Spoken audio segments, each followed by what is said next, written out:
Google Developer Student Clubs train hundreds of thousands of university student developers globally while having fun getting to know other students at their school. Google selects students with strong leadership skills from across the globe once a year to start a club on their campus. These leads believe knowledge is power and that technology can do extraordinary things for the world. They take on the responsibility to help students learn and empower each other to solve real problems around them. Students can participate in the annual Solution Challenge by Google developers to solve for one of the United Nations Sustainable Development Goals. Join us in building a global community for students in technology.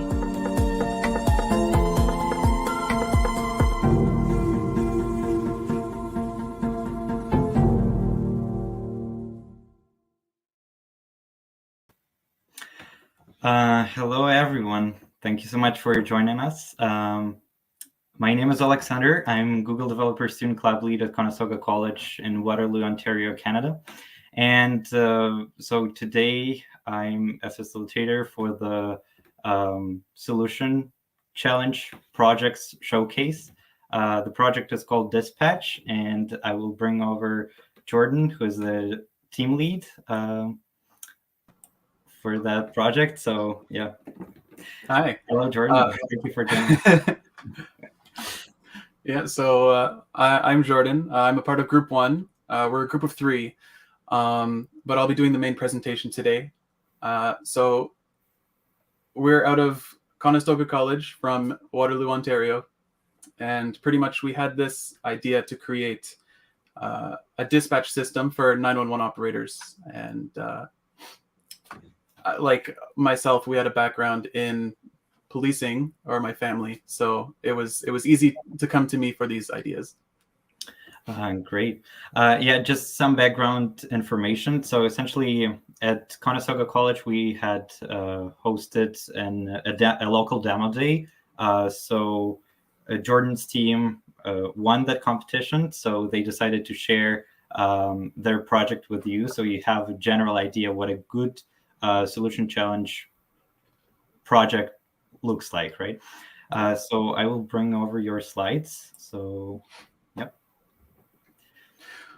Yeah, so to reiterate, we're from Waterloo, Ontario. I'm here to offer advice as well as like an example. We'll give you a demo of Dispatch as well. And we'll really just show what a good submission is for the upcoming Solution Challenge. All right, so in the beginning, we wanted to experiment with making like games and software in between classes, but it was clear we wanted to work on something bigger. So seeing the demo day and the Solution Challenge, we realized it was going to become our first major project, right? So we met as classmates in our first term, and we always paired together for group work. And just over time, we found lots of common interests and we bonded.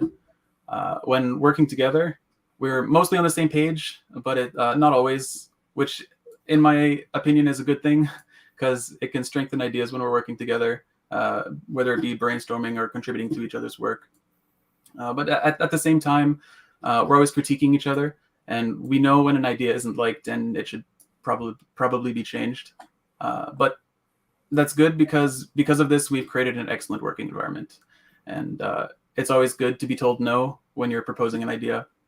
And as long as there's an explanation and a potential resolution, then you'll be okay. Because there's no solution to a problem with only one attempt. And you need to revise and critique your work until you get to your final answer, right? And so that's why when we were working for this challenge, we chose Dispatch, which, again, I said in the introduction, was a solution for 911 operators. And so when Demo Day was announced, we were really eager to participate. We missed the previous Demo Day, so we had to compete in the next one, which is the one that just passed. We were fortunate enough to come in first place. So we chose something that one of us had a background in. So in my instance, my mother was an auxiliary, which is a volunteer cop. So over time with her working in the auxiliary, I got to meet a lot of contacts from the police, and I got to see like a bigger picture of how are they able to operate. And just how they really function, like hearing their radios and their call outs, so on and so forth. So that's why like the areas we really wanted to work on was innovating the software that's currently offered to operators and dispatchers, and we wanted to do that by modifying the response systems currently available, and that's to make it easier for both the caller and the operator. And so like the big word here is innovation to this industry, right? So what is innovation, or to innovate, right? So innovation is to make changes in something established by, especially by introducing new methods, ideas, or products, right? So the key is to not to copy and paste, but to copy and create, to copy and modify, because your product is by definition innovating, at least an attempted innovation, right? So like if you've ever thought to yourself, like, wouldn't it be nice if, or why couldn't they do it this way, right? So like that's your own idea that you have to make come true. You need to create that idea, right? So you need to do research and development, right? So you need to demo your product to your target audience. Like, so you need to ask these questions to yourself. Was it tested before? Was an alternative method chosen, like when it was tested? Has this idea been overlooked in the past?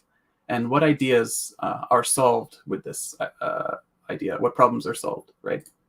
So that's why we innovate with a goal, because we're asking ourselves with dispatch, like, how can we reduce response times, right? How can we offer faster aid to victims and patients? We need to innovate, and I'm saying that word again, like it's all about innovation. We need to innovate the way that the industry is running. And like, is there a way to reduce racial bias and profiling in 911 calls, right? So can we provide justice in areas where a lack of it is seen? Okay, so like going back, will it be difficult to improve systems that have been implemented for years? The answer is not really. It's very clear to see that we need to improve the response times, because going from caller to operator, then operator to the service, and the service back to the caller for the issue, like it takes time to gather that information. It's going to be difficult for someone who's in need to get that help, right? And so with inefficient software, it can be hard to navigate and really unintuitive, because there's multiple screens. And then in some areas that just aren't getting these technological like upgrades, they have really outdated software. And now you have a decrease in a quality of service that, so you're finding instances of wrong information being sent to responding services and not enough information being sent to responding services. And like with these problems presented to us, we have to figure out like, how can we solve these? And that's by optimizing existing technology where it's required, centralizing new technology with Google API, as well as introducing multiple ways to report these incidents. And so optimize, centralize, and introduce, those are buzzwords with meaning. Like they're very important to try and get these working. So we need to implement these strategies, and we can save lives if they're executed correctly. And so we can do that in 3 ways, right? So we've created a desktop application, and it's going to offer a centralized interface for operators to focus on. So we're going to offer, or try to offer, one screen instead of many. Like they can use upwards of 12. So in this instance, we're trying to offer one screen, so that way it's easier to scan this information while remaining uncluttered to the rest of the office space. And it's going to offer an intuitive layout, so you can take calls and gather this information faster, right? It's also going to use Google API to present the operator with precise location data. So on top of that, we're going to offer a web application. So for admins, it's going to be able to create and manage staff accounts. So this would be seen in a head office or IT setting, or for staff users inside of the operation or dispatch area or office. You can manage your account credentials or see a history of their calls taken. And then for everyday regular users, you can report non-emergency crimes, but you won't need a login for that, because trying to get to that, to the report screen, you need that as fast as possible, right? And so that in itself is a pretty bare bones idea. But more features can be added, but it needs to be at least meeting the current industry standards, right? And then so lastly, we decided to make an Android application to report crimes in emergency situations. So we had the idea to take Google Fit as well as like any device information, and it's going to autofill onto your phone. So that way you can send that to emergency response teams in case of emergency, of course.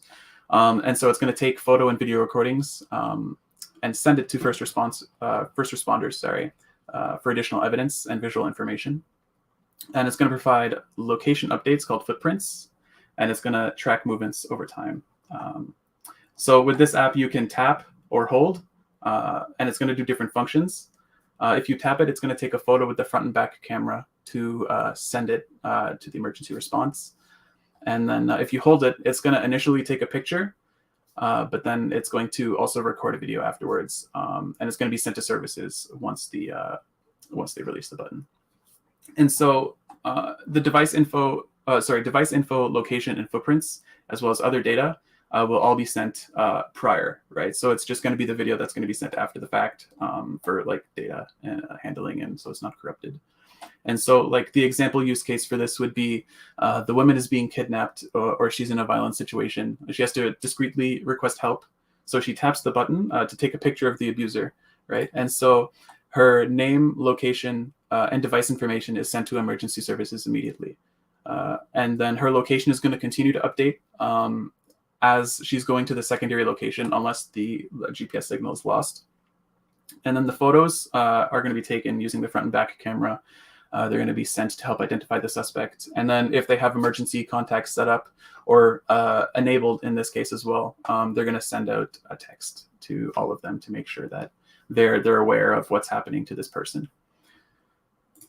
So we have to answer now, why is this important, right? So operators are the first true first responders to an emergency situation. They're the gateway between you and the service that you're requesting, right? And they're doing a big job. They have to keep the caller calm and get all that information efficiently, and then relate to the services needed, right? So it's difficult for them to do this in a really like intuitive way. If it's going to be cluttered across all screens, they're going to be looking around, right?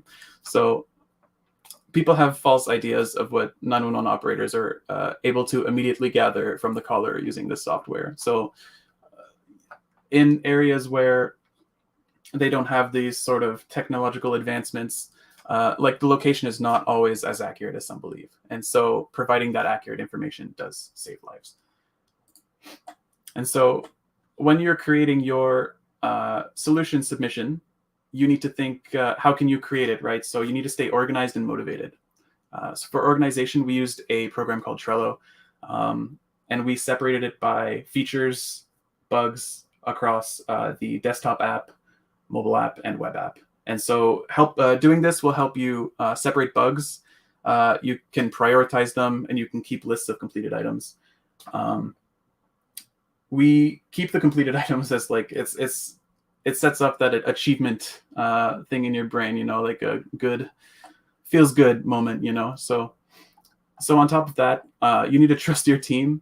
If they're passionate, like the quality will be high, right? You just need to keep them motivated. And so for motivation, in the first period, we had rapid development. We actually started this project right at the beginning of March 1st, or February 28th, something like that. And I think the submission was March 4th for the demo day. And we did this over our week off of school.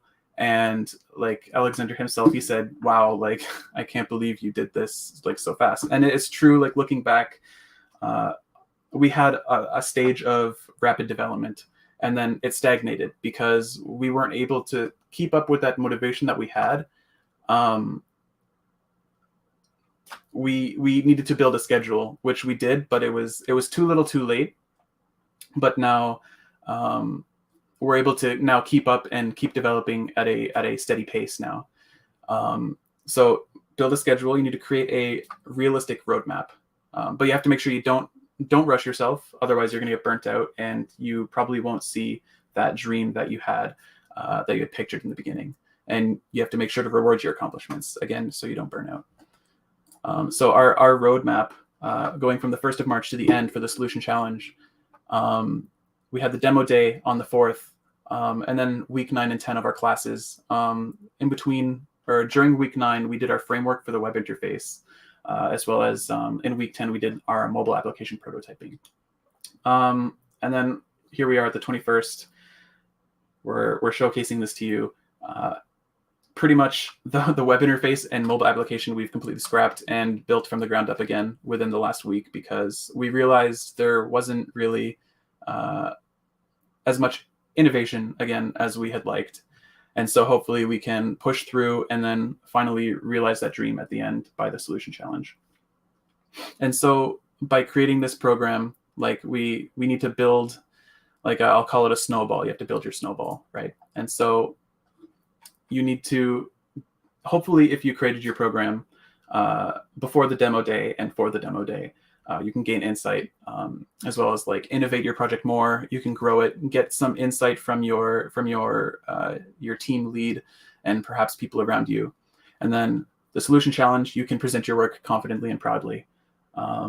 And after that, you can go beyond. Like you need to realize, like, can this be implemented in the real world? So in our case, can this be implemented in Android OS, right? So with our mobile app, can we completely replace the emergency SOS features with something that will help people just get help?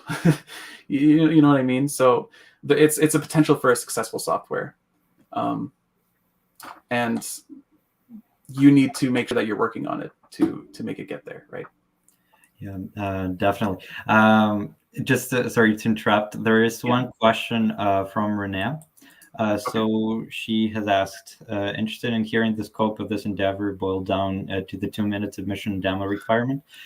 So just for the context of for attendees and generally, like for the demo day submission, essentially your whole project journey and like what the project is about, you need to kind of showcase all of that in a 2-minute video. So what would you suggest / what do you plan to put in your video we can only really put in, so it's going to be 2 minutes, right? So we can only put in the most impactful parts of our project. There's going to be some parts that are left out and left up to the judges to kind of infer the rest of what is happening behind the scenes. So we can show like a quick 2 to 3 second clip of like, for example, someone scrolling through their previous calls on the web app, right? So like that's not really the priority. That's just creating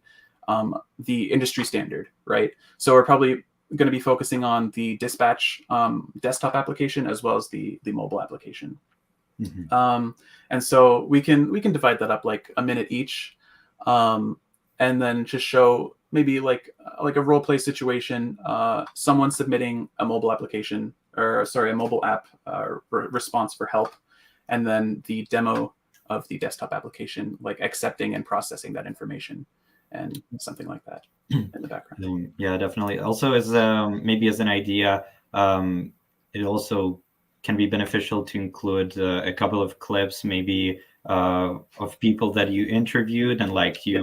Yes. That kind of supervised you during your app development, right? Kind of your stakeholders. Yeah, so people really can see like the value of your product. So, yeah. Cool. Yeah, thank you for answering. No problem. So yeah, like if you follow these steps, you're gonna have a potential for successful software, right? So you need to also incorporate Google API, right? So everything that we're using is all Google, from Android software to the API that is offered. So for our dispatch desktop application, we're using static maps as well as geocoding to make sure that the operators are getting a precise location.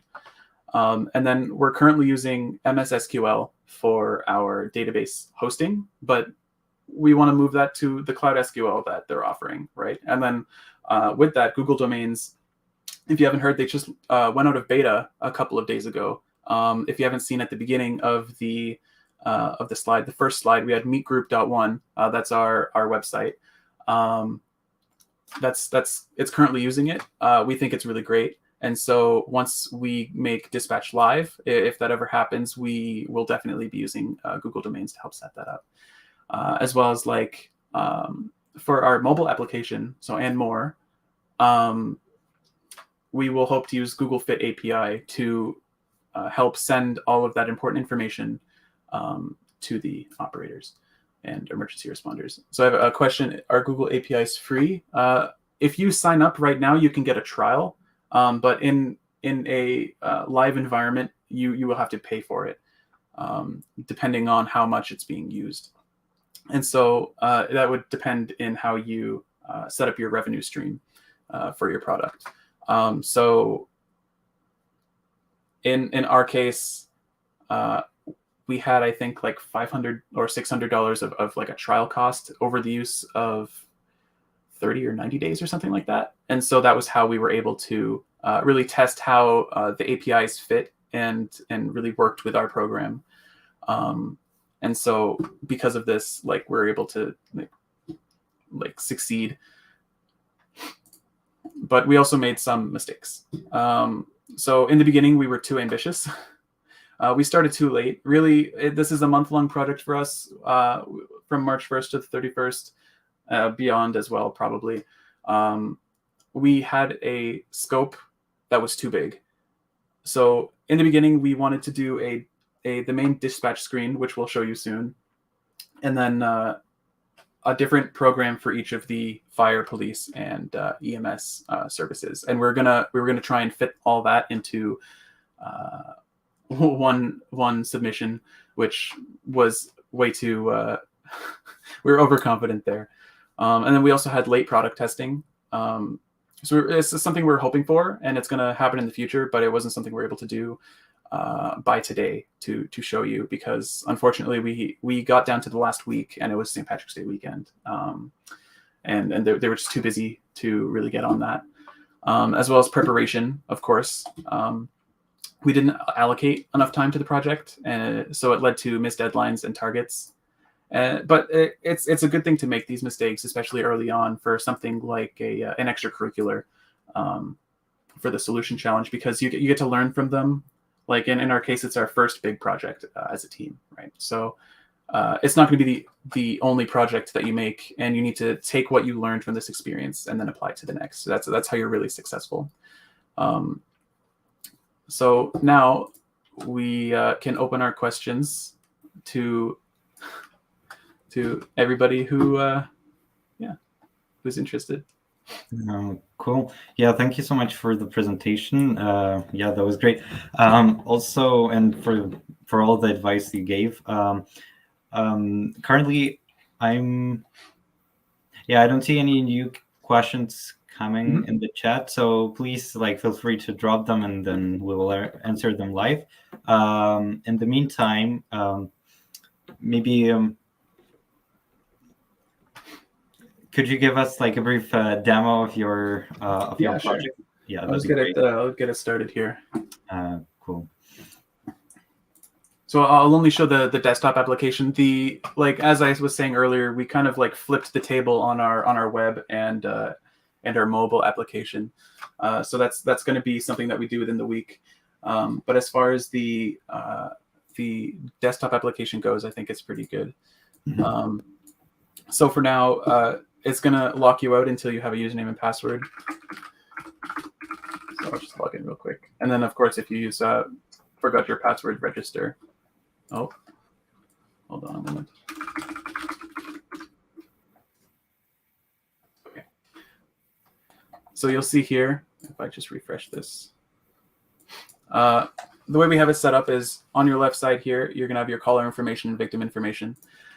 So if you type in something here, so my name is Jordan, you can either select an age range, or if you know their age or their year, for example, as well as their gender, location, whatever.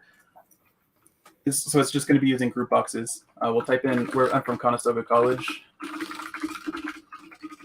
Waterloo. If you press find here, it's going to update your map using static maps. And then one of the things that we still need to implement is the geocoding. So when you click locate here, it's going to send that that address that you entered to Google's geocoding API. It's going to return a latitude and longitude, and then you're going to click lock. It's going to send it here, which is going to be your final screen, what you're sending to your the emergency responders, right? So again, if we go, we can select police, fire, or EMS, or all or nothing, and then it'll get sent to them, right? So I'll enter in contact information 519. Yeah, okay. And then so we have this feature. If is the caller the victim, they can check it, right? It'll automatically move your information over for you. It'll block off this information to make sure that you're not going to be entering redundant information. And then you can enter the status of the person. So maybe they're injured, right? Summary, knife wound. Okay. So that's going to immediately be police, fire, EMS. So then for the suspect and vehicle, it's going to be both. You can choose not available if it doesn't apply. So for example, if it's a house fire, there's no vehicle involved in that. So on, if it's like a domestic, there could be a suspect, but usually it's just like a small family altercation. As well as like unidentified, if they don't know the person, they only know their like a description of the person as well as the complaint and weapon that they have. So we'll say assault, and the weapon was a gun. So the person, we'll call him Gibby. He's 180 centimeters. His injuries, he has no injuries. He managed to get a good hit on the person and he ran. But he has a white t-shirt. And we'll say he's between 24 and 50. Okay. And then he is a white male. So you have all this information. We can make that not available. And then we can click finalize. And then what that does is it'll send it. It'll add it to the database. Pretty much what this is a data grid view that we have on the bottom. It'll take all of the current incidents that are open and load it for the person. So if I clicked finalize here, it would reset the page for you. And then if we went to the bottom, so there we go. Incident 30. His name is Gibby. He's white, 24 to 50, white t-shirt. There isn't a vehicle. And then assault with a gun. This update thing here, you can enter in. So like suspect has fled on foot, and then you can click update. Again, like the incidents list, it'll update that and send it to the active, whoever's responding. Sorry, to that call. And so the real struggle was trying to fit this on one page. There's still a lot of room because we wanted to include the mobile app. So on the right side here in the future, when somebody responds or requests help using the mobile app, it's going to pop up on the right side here. Not a lot of space is required for that. They can click more info and then or approve, and then it'll just immediately send it to their to the requested help. Mm-hmm. Cool. Yeah, thank you so much for the demo. I see a couple of questions are related to like what the project is about. I just assumed that a few people joined a little bit later. So yeah, essentially like the system is about like helping police officers, right, to dispatch different requests, emergency requests faster, right? Instead of like having a bunch of windows, you just have one simple application where you can input all the information. And this way, you can save some time and thus save a potential life, right? So, cool. There is one question from the chat that I see right now. So any technical challenges that you faced as a team during? Our main mistake was using MS SQL, so at first we created our database in Access, and then we hosted it just on my computer to test to make sure it worked. And then we wanted to put it on Cloud SQL. But pretty much the way that they work together, they really clash. You have to kind of start building from the ground up. So that's why we made it as like a point to implement it in the future. And so, like, having to do that from the beginning it's disappointing. Yeah. So other than that, like, technological challenges, not yet, but I know we'll run into some.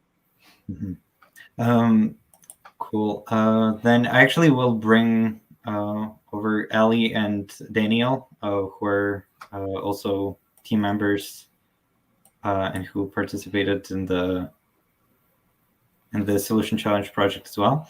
So yeah, and just like to give some context to the attendees, essentially, like, the Solution Challenge deadline is in like 1 week. So essentially, like, people, like, this is one of the examples of the projects, right? That with a good idea, and essentially, like, they still have time to work on it, right? So one of the questions would be,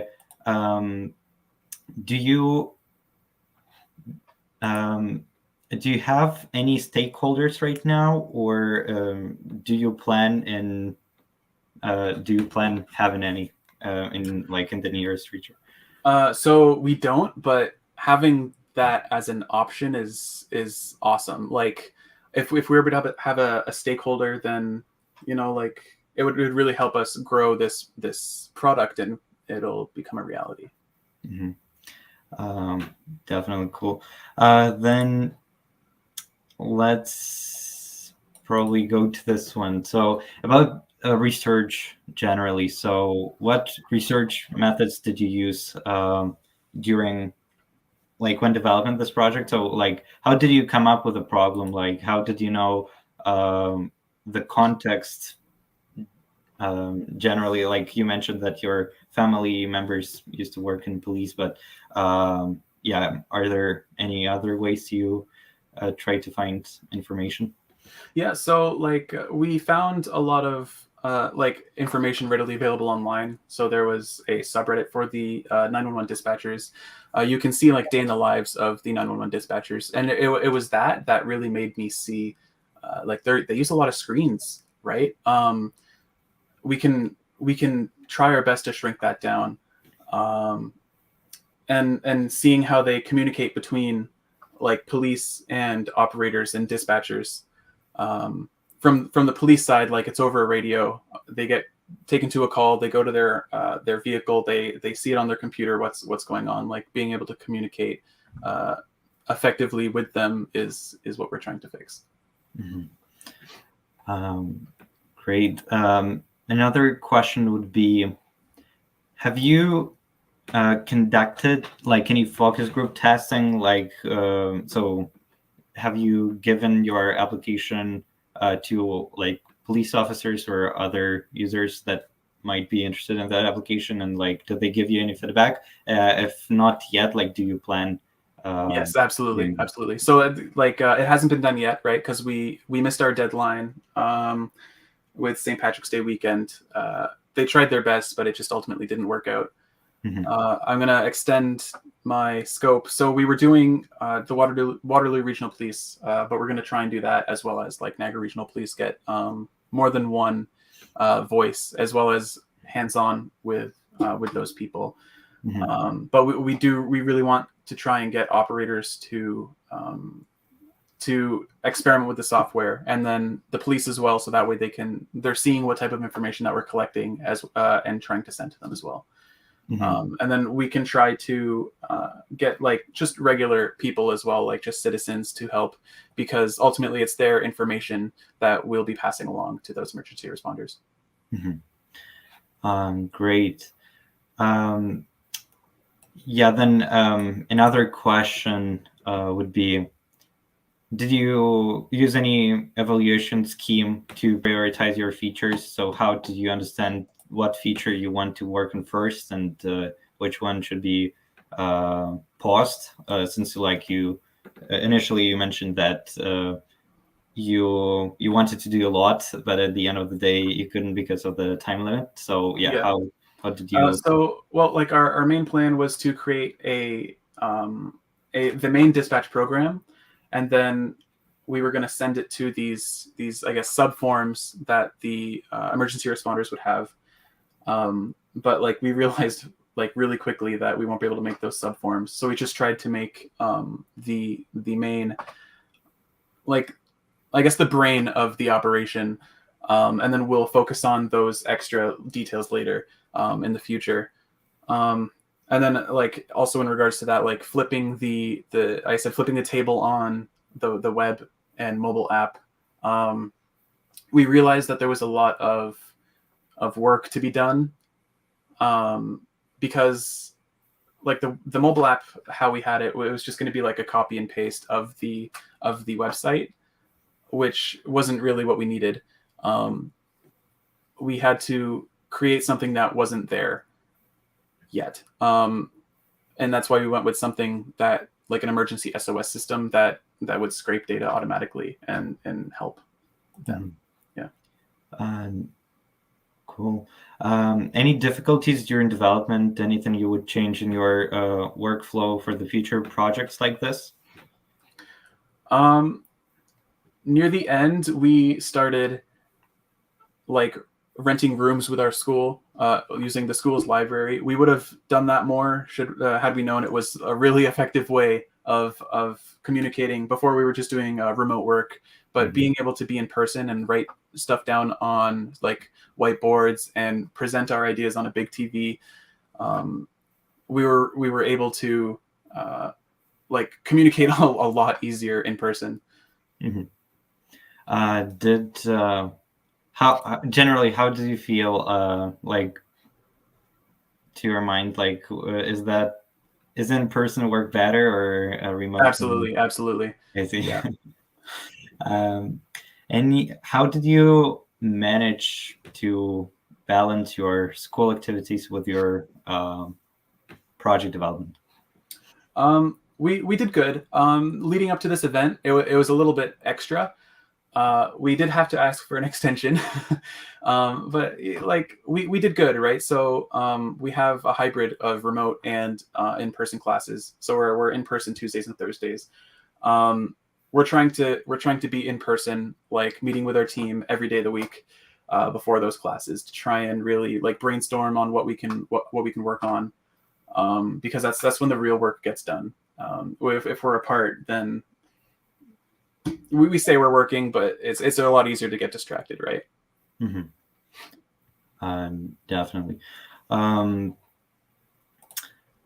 Okay, I'm trying to come up with some other questions. So I would appreciate if audience could drop a couple of in the chat. So yeah, feel free like to do that. Yeah, other than that, maybe talking about like future features, like what do you plan doing with this project, like after Solution Challenge and before Solution Challenge as well? So before the Solution Challenge, we want to finish the mobile app, get a functioning basic website going for the operators to be able to view and edit their account credentials and so on. The dispatch app is close to done. It's just optimizing, and maybe like we also have to include the mobile app part of that as well, receiving those calls. Beyond the Solution Challenge, it would be really cool to work on the mobile app enough for it to be integrated into the Android OS. That's like a pipe dream for us. So like you press your power, like the emergency SOS, you slide it to request a call. So like on top of that, maybe there's a button underneath, and that option pops up. You can press record, and it automatically sends all that information like wherever it needs to go, right? As well as like for the mobile app, like we were discussing having like templates. So like if you're in a tight situation where you're say you're kidnapped or something, if he sees you doing that, obviously you're in trouble.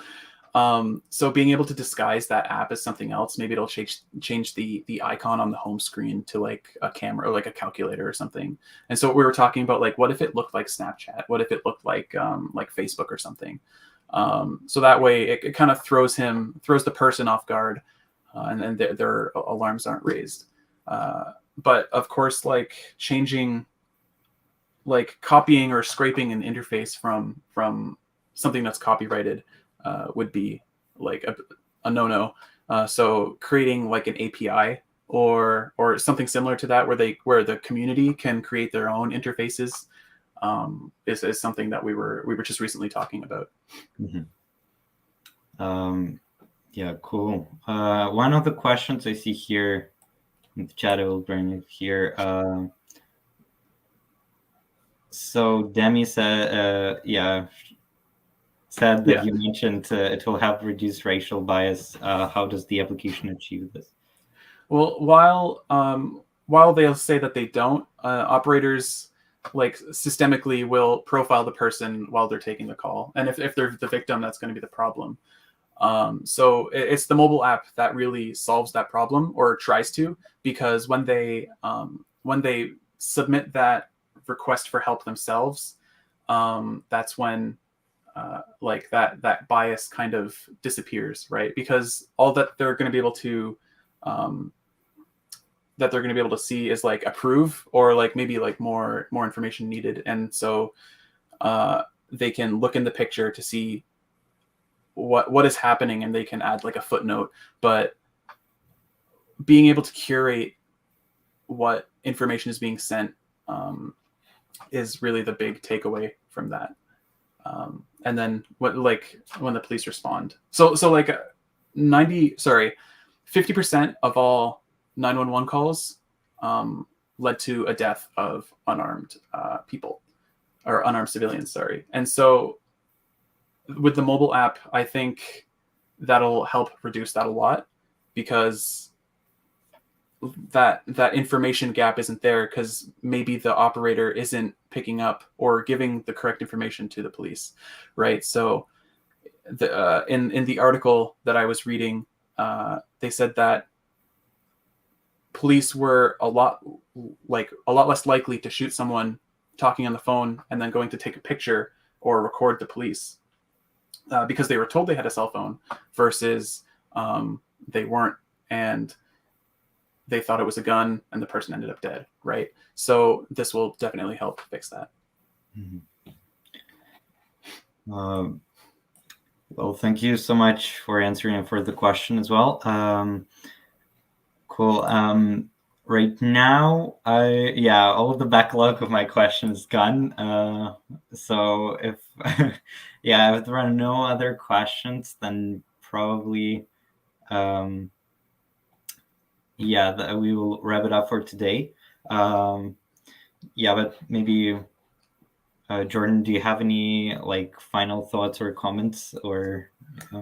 I just want to say thank you. Having this opportunity to present, and I guess get like early insight of what also the community thinks of the application, as well as like, I guess this is kind of like a demo for the solution day. I had a great time doing this. Yeah, perfect. Thank you so much for your time as well. We appreciate your hard work, and thank you for sharing your project with the community. I think your project is dedicated to to help people, literally, and that's very valuable. Cool. Well, thank you so much, everyone, again, and hope to see you in the future events. Bye-bye.